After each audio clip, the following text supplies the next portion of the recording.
In this decision phase, everybody feels a little bit helpless because we don't have a guide for how to do this.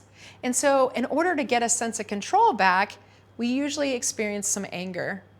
It's hard to swim around in those tough emotions and stay there. Emotions like feeling hurt, betrayed, rejected, isolated, depressed, anxious, fearful.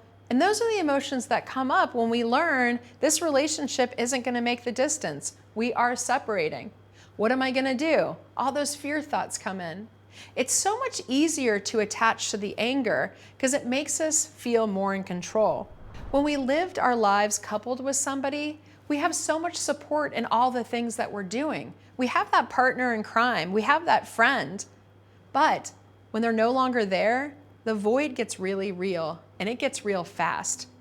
All those little things that made up your daily routine, they're not happening anymore. You don't have that person to call and say, do you need anything from the store? You don't have somebody asking you, how did that doctor's appointment go?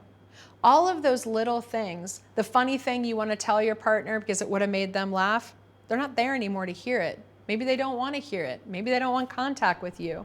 And I want to talk about grief right now because we often think grief has to be associated with the loss of somebody as if they died.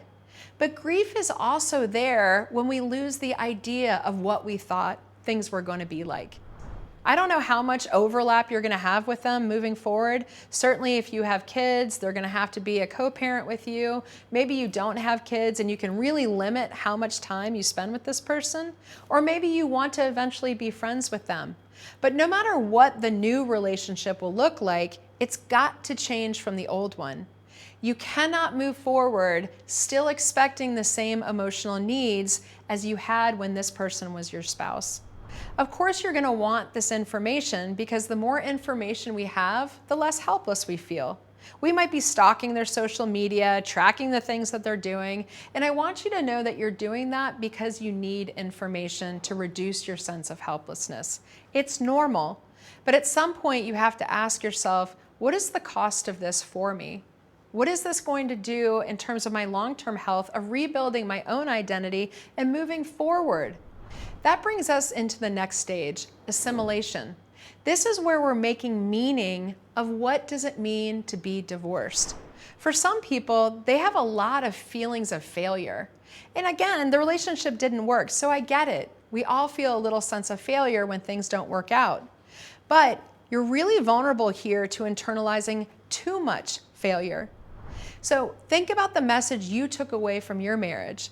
And think about the message that maybe your ex took away, because they could be very different messages. We're always trying to respond to that message, whether it's get somebody to fill that void and pick me, or to keep myself safe, put up a lot of boundaries, and ignore other people.